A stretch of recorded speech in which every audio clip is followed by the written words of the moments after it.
दोस्तों नमस्कार, स्वागत है आप सभी का। एक बार फिर से चलिए जानते हैं बिहार की ताज़ा खबरों को। लेकिन उससे पहले अगर आपने अभी तक इस चैनल को सब्सक्राइब नहीं किया तो सब्सक्राइब कर लें, जिससे कि आपको बिहार की ताज़ा खबर रोजाना मिलती रहे। सबसे पहली खबर की बात करें तो लैंड फॉर जॉब मामले में दिल्ली के राउज एवेन्यू कोर्ट में सुनवाई होगी। इसमें सीबीआई की ओर से दायर चार्जशीट पर बहस होनी है। इससे पहले 2 नवंबर को सुनवाई हुई थी और 2 नवंबर को इस सुनवाई के दौरान आरोपियों की तरफ से चार्जशीट की स्क्रूटनी करने के लिए अतिरिक्त समय की मांग की गई थी, जिसके बाद अगली सुनवाई के लिए 29 नवंबर की तारीख तय कर दी गई थी। मामले में आरोपियों की तरफ से पासपोर्ट कोर्ट में जमा करवाया गया है। अगली पर बीपीएससी 67वीं मुख्य परीक्षा लिखित परीक्षा को लेकर नोटिस किया गया जारी। बता दें कि 67वीं संयुक्त मुख्य लिखित प्रतियोगिता परीक्षा में शामिल होने वाले सभी अभ्यर्थियों के लिए बीपीएससी की ओर से एक नोटिस जारी किया गया है। नोटिस जारी कर यह सूचित किया गया है कि अभ्यर्थी अपने रोल नंबर और रजिस्ट्रेशन नंबर की मदद से अपना मूल्यांकन उत्तर पुस्तिका यानी 29 नवंबर से लेकर 4 दिसंबर 2023 तक आयोग की आधिकारिक वेबसाइट पर जाकर डाउनलोड कर सकते हैं। बीपीएससी 69वीं मुख्य परीक्षा के लिए आवेदन प्रक्रिया 27 नवंबर से शुरू हो चुकी है। आवेदन करने की अंतिम तिथि 6 दिसंबर 2023 निर्धारित की गई है। अगली खबर बक्सर के नैनीजोर से 3 कारोबारी दोस्तों के अपहरण और बरामदगी मामले में नई बातें सामने आई है। जिस युवक कृष्णा उपाध्याय के तिलक समारोह में शामिल होने के लिए सभी दोस्त आए थे, वह और उसका परिवार खुद भी आरोपी बन गया है। हालांकि पुलिस इनके नाम को उजागर नहीं कर पा रही है। बताया जा रहा कि पुलिस ने अपहरणकर्ताओं के पास से कृष्णा की बाइक बरामद की थी और इसलिए उसे भी संदिग्ध मान रही है। अगली खबर 17 दिन के बाद टनल से निकले 41 मजदूर में 5 बिहार के बेटे। उत्तराखंड के सिलक्यारा डंडल गांव टनल में 12 नवंबर से फंसे सभी 41 मजदूरों को सुरक्षित बाहर निकाल लिया गया है। इसमें बिहार के 5 मजदूर भी शामिल हैं। रेस्क्यू के बाद सभी मजदूरों को एम्बुलेंस से अस्पताल भेजा गया। फिलहाल सभी स्वस्थ हैं और मजदूरों के सकुशल टनल से बाहर निकलने पर गांव में खुशी की लहर है। टनल में बिहार के मुजफ्फरपुर जिले के गिजास गांव के दीपक फंसे थे और इसमें परिजन काफी चिंतित थे, लेकिन टनल से सुरक्षित बाहर निकलने की सूचना मिलते ही गांव के लोग पटाखा फोड़कर जश्न मनाने लगे। अगली खबर मुख्यमंत्री प्रखंड परिवहन योजना से बस खरीद पर 5 लाख का अनुदान अब बिहार में दिया जाएगा। इस योजना के तहत जिले के सभी प्रखंडों में 7 चयनित लाभार्थी को इस अनुदान का लाभ मिलेगा। परिवहन विभाग के सचिव संजय अग्रवाल ने इस संबंध में पत्र जारी करते हुए इस योजना का क्रियान्वयन करने और करवाने का निर्देश दिया है। विभागीय जानकारी के मुताबिक योजना के तहत लाभुकों के चयन के लिए प्रखंडवार एवं कोटिवार वरीयता सूची बनाई जाएगी। इसमें जाति के बाद वरीयता का आधार मैट्रिक की शैक्षणिक योग्यता होगी। अधिकतम अंक वालों को वरीयता दिया जाना है। अंक समान होने पर अधिक उम्र वाले को वरीयता मिलेगी। योजना का लाभ पाने के लिए आवेदन ऑनलाइन लिया जाएगा। अगली खबर बिहार के जिन कॉलेजों में कम है छात्र की संख्या, वहां के शिक्षकों को दूसरे महाविद्यालय में लेनी होगी कक्षाएं। राज्य के विश्वविद्यालय के जिन कॉलेजों में कम छात्र हैं, वहां के शिक्षकों को दूसरे कॉलेज में कक्षा लेनी होगी। जो शिक्षक ऐसा नहीं करेंगे उनका वेतन रोक दिया जाएगा। यह व्यवस्था शिक्षा विभाग ने बनाई है और इसे लागू करने के लिए विभाग के सचिव बैद्यनाथ यादव ने सभी विश्वविद्यालयों को पत्र लिखा। विभाग ने कहा है कि शिक्षकों को प्रत्येक कार्य दिवस पर कम से कम 5 कक्षाएं तो लेनी होगी। अगर किसी कॉलेज में कम छात्र हैं और इस वजह से प्रत्येक दिन कम से कम 5 कक्षा लेना संभव नहीं है, तो वहाँ के शिक्षक पास के दूसरे कॉलेज में कक्षा लेंगे। हालांकि इस व्यवस्था का विरोध भी शुरू हो गया है। अगली खबर उत्तराधिकारी की जंग शुरू, रामविलास के भाई और बेटे के बीच जोरदार जुबानी लड़ाई। धाकड़ नेता रामविलास पासवान के घर में छिड़ी कुर्सी की लड़ाई खुले में खूब दिखी है। मौका है लोजपा के 24वें स्थापना दिवस के मौके पर बेटे चिराग पासवान और पशुपति कुमार पारस के बीच जमकर बयानबाजी हुई। दोनों के बीच जोरदार जुबानी लड़ाई हुई और दोनों ने कहा कि हम ही रामविलास पासवान के असली वारिस हैं। बता दें कि रालोजपा के अध्यक्ष एवं केंद्रीय खाद्य प्रसंस्करण उद्योग मंत्री पशुपति कुमार पारस ने कहा कि हमारे बड़े भाई रामविलास पासवान ने हमें अपना उत्तराधिकार सौंपते हुए हाजीपुर सीट से चुनाव लड़वाने और लड़ने का आदेश दिया था। वहीं चिराग पासवान ने कहा कि अपनों ने गद्दारी की और राजनीतिक हत्या की कोशिश भी हुई है। अगली खबर बिहार सरकार के द्वारा करवाए गए जाति आधारित सर्वे की चर्चा पूरे देश में है। सभी पार्टियां इसी के इर्द गिर्द 2024 लोकसभा चुनाव के लिए गोलबंद हो रही है, लेकिन इस रिपोर्ट ने बिहार के शैक्षणिक व्यवस्था की हकीकत को सामने ला दिया है।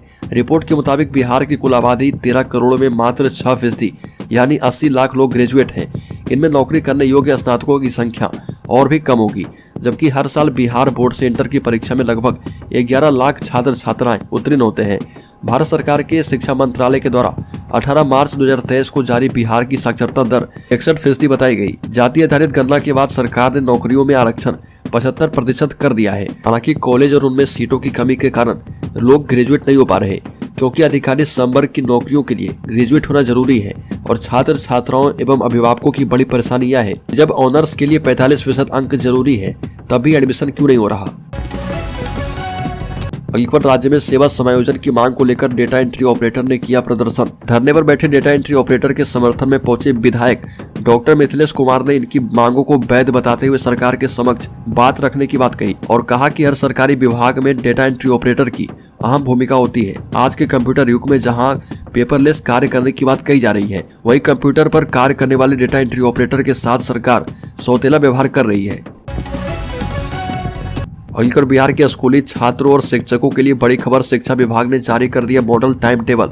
बता दें कि राज्य के राजकीय प्रारंभिक माध्यमिक एवं उच्च माध्यमिक विद्यालयों के लिए शिक्षा विभाग ने मॉडल टाइम टेबल जारी कर दिया है और यह 1 दिसंबर से सभी विद्यालय में समान रूप से प्रभावी होगा।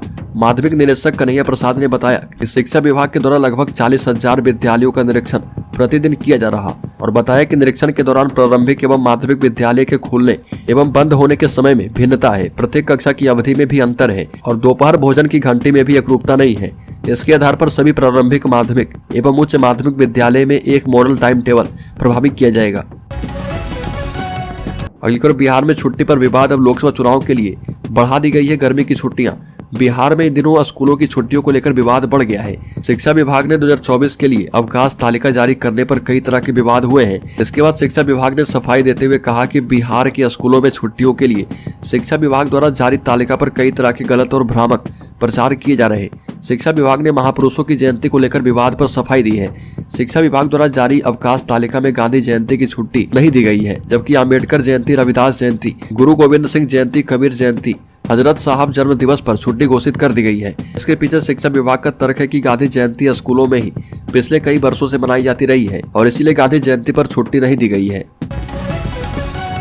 अलीगढ़ शिक्षा विभाग ने बीपीएससी से चयनित शिक्षकों को दिया अल्टीमेटम, कहा कि इस दिन तक करें ज्वाइन। बिहार शिक्षा विभाग ने बिहार लोक सेवा आयोग द्वारा आयोजित परीक्षा से चयनित विद्यालय अध्यापकों के स्कूलों में योगदान को लेकर जरूरी दिशा निर्देश जारी कर दिए हैं। शिक्षा विभाग ने वैसे विद्यालय अध्यापकों को अल्टीमेटम दिया है जो कि पहले से किसी सरकारी नौकरी में नहीं थे। विभाग ने कहा कि ऐसे शिक्षक 30 नवंबर शाम 5 बजे तक अपने विद्यालय में योगदान कर लें, अन्यथा बाद में उनका योगदान जो है विद्यालय में स्वीकृत नहीं किया जाएगा और ये माना जाएगा कि वो विद्यालय अध्यापक बनने के इच्छुक नहीं है। इस संबंध में माध्यमिक शिक्षा निदेशक कन्हैया प्रसाद श्रीवास्तव की तरफ से जारी आधिकारिक आदेश में पहले से सरकारी नौकरी कर रहे विद्यालय अध्यापकों को योगदान करने के लिए विशेष व्यवस्था दी गई है। अलीगढ़ अब राज्य में क्राइमेक सॉफ्टवेयर से अपराधियों पर नजर रखेगी पुलिस। जेल से छूटते ही स्थानीय लोगों को मिल जाएगा अलर्ट। बिहार पुलिस अब तकनीक के आधार पर अपराधियों की ट्रैकिंग करेगी। इसके लिए बिहार पुलिस नए सॉफ्टवेयर पर काम कर रही है। इससे जेल में अपराधी के छूटते ही इसकी सूचना स्थानीय थाने को मिल जाएगी। पुलिस मुख्यालय के एडीजी जितेंद्र सिंह गंगवार ने बताया कि बिहार पुलिस क्राइमेक criminal multi agency center software पर काम कर रही है और इससे कई राज्य की पुलिस और उससे जुड़ी एजेंसियां जुड़ी रहती है। इस सॉफ्टवेयर की मदद से आसानी से अपराधियों के बारे में जानकारी जो है एक दूसरे राज्य से शेयर की जा पाएगी। अलीगढ़ जमुई में छापेमारी करने गई पुलिस पर बालू माफिया ने किया फिर से हमला। हथियार छीनने का हुआ प्रयास। बालू कारोबार में लगे बालू माफिया का मनोबल जिले में कम होने का नाम नहीं ले रहा। एक तरफ जहां गरही में अवैध बालू कारोबारी के द्वारा अपर थानाध्यक्ष की हत्या का मामला पूरी तरह से सुलझ नहीं पाया है, वहीं एक बार फिर बालू कारोबारी ने पुलिस टीम को निशाना बना लिया। मामला खेरा थाना क्षेत्र के परसा घाट का है, जहां पर अवैध बालू कारोबार की सूचना पर कार्रवाई करने पहुंची पुलिस की टीम को बालू कारोबारी और उसके सहयोगी समेत 50 लोगों ने घेर लिया। इस दौरान पुलिस अधिकारी के साथ मारपीट की गई, उन पर पथराव किया गया एवं उनके हथियार छीनने का प्रयास भी किया गया। अलीगढ़ मीडिया बयानबाजी और नेतागिरी करेंगे शिक्षक तो उनकी खैर नहीं। के पाठक के विभाग का नया फरमान। बिहार में शिक्षा विभाग के अपर मुख्य सचिव का जिम्मा जब से के पाठक ने संभाला और शिक्षा विभाग सुर्खियों में है। शिक्षा विभाग अपने निर्देश और निर्णय से प्रतिदिन सुर्खियां बटोर रहा और बता दें कि बिहार शिक्षा विभाग इस समय सुर्खियों में है और लोकतांत्रिक व्यवस्था के तहत सभी को संगठन बनाने का अधिकार है। पूर्व से भी शिक्षक संगठन सक्रिय रहा है, लेकिन अब शिक्षा विभाग में स्पष्ट निर्देश जारी हुआ है कि कोई शिक्षक संगठन के माध्यम से नेतागिरी करते हैं या शैक्षणिक कार्य के अलावा संगठन का काम करते हैं, मीडिया में बयानबाजी करते हैं तो उनकी खैर नहीं है। कोई शिक्षक अपनी मांग को लेकर हड़ताल अथवा किसी प्रकार का कोई प्रोटेस्ट करते हैं तो उनके विरुद्ध भी अनुशासनिक कार्रवाई की जाएगी। अगली खबर लोजपा के स्थापना दिवस पर छलका चिराग पासवान का दर्द, कहा कि हमें अपनों ने धोखा दिया है। लोजपा रामविलास के अध्यक्ष चिराग पासवान ने कहा कि वो युवाओं और सभी वर्गों के लोगों के सहयोग से राज्य के विकास के लिए नया रोडमैप बनाएंगे ताकि समेकित और समावेशी विकास हो पाए। चिराग पासवान ने मुख्यमंत्री नीतीश कुमार की आलोचना और प्रधानमंत्री मोदी की प्रशंसा की और कहा कि बिहार में 65% युवा है जिनकी आयु 35 वर्ष से कम है।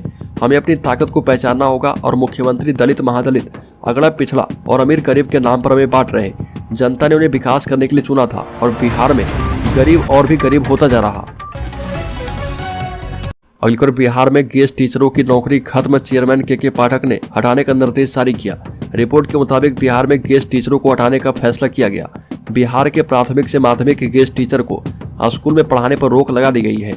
बिहार लोक सेवा शिक्षक भर्ती के तहत नए टीचर की नियुक्ति के तुरंत बाद गेस्ट टीचर को हटाने का आदेश जारी कर दिया गया है। बिहार में प्राथमिक और माध्यमिक स्कूलों के गेस्ट टीचर को हटाने का फैसला लेने के साथ स्कूलों के अन्य सेवा कर्मी को निकाल दिया गया है, जैसे कि एजेंसी के माध्यम से नियुक्त किए गए टेक्निकल फैकल्टी को भी हटाया गया। अगली खबर पशुपति पारस गुट को लोकसभा चुनाव से पहले लगा झटका। चिराग पासवान के गुट से जुड़ी एलजेपी सांसद बीना देवी।